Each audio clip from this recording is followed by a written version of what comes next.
Hey guys, ഇതാണ് കൊല്ലം ജില്ലയിലെ പുത്തൂരുള്ള ശ്രീ ചാമുണ്ടേശ്വരി ക്ഷേത്രം. അപ്പം നമ്മളിന്നിവിടെ വന്നിരിക്കുന്നത് ഈ ക്ഷേത്രത്തിൻ്റെ സെക്യൂരിറ്റി ഒന്ന് ടൈറ്റ് ചെയ്യാൻ വേണ്ടിയിട്ടാണ്. അപ്പം നമ്മൾ നല്ല അടിപൊളി ക്യാമറ വെക്കുന്നുണ്ട്, കാണാം. ഞാൻ എല്ലാ വീഡിയോയിലും പറയുന്ന പോലെ തന്നെ എൻ്റെ ഫേവറേറ്റ് ബ്രാൻഡ് TP Link തന്നെയാണ് ഞാൻ ഈ ക്ഷേത്രത്തിൽ യൂസ് ചെയ്തിരിക്കുന്നത്. ടോട്ടൽ 16 ക്യാമറയാണ് വരുന്നത്. 16 channel 2 SATA support NVR 4 TB western detailed hard ഡിസ്കുമാണ് നമ്മളിവിടെ യൂസ് ചെയ്തിരിക്കുന്നത്.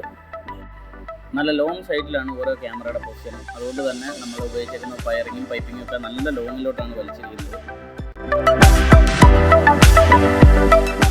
അപ്പോൾ നമ്മൾ ക്യാമറയുടെ പൊസിഷൻ എല്ലാം ഫിക്സ് ചെയ്തിരിക്കുകയാണ്. ഇനി അപ്പം നമുക്ക് ഇതിൻ്റെ കോൺഫിഗറേഷൻ മാത്രമാണ് ബാക്കിയുള്ളത് ഇവിടെ. അങ്ങനെ നമ്മുടെ 16 ക്യാമറയും വർക്കിംഗ് ചെയ്ത് തുടങ്ങിയിരിക്കുകയാണ്. നമുക്കിപ്പോൾ സ്ക്രീനിൽ കാണാം 16 ക്യാമറയും ക്ഷേത്രത്തിൻ്റെ ഫുള്ള് സറൗണ്ടിങ്സ് കവർ ചെയ്യുന്നുണ്ട്. അപ്പോൾ ഞാൻ നിങ്ങൾക്ക് ഓരോരോ വ്യൂ ആയിട്ട് എടുത്ത് കാണിച്ചു തരാം. ശരിക്കും പറഞ്ഞാൽ ഇതാണ് TP Link Vigi 3MB bullet ക്യാമറയുടെ ക്ലാരിറ്റി. നല്ല അടിപൊളി ക്ലാരിറ്റിയാണ്. നമുക്ക് മുക്കും മൂലയും നമുക്ക് നല്ല ക്രിസ്റ്റൽ ക്ലിയർ ആയിട്ട് നമുക്ക് മനസ്സിലാവും. പ്രോഡക്റ്റുകളെക്കുറിച്ചുള്ള എന്തെങ്കിലും ഡൗട്ടുകളോ ഇൻസ്റ്റാളേഷന് വേണ്ടിയിട്ടോ ഞങ്ങളെ ബന്ധപ്പെടാവുന്നതാണ്.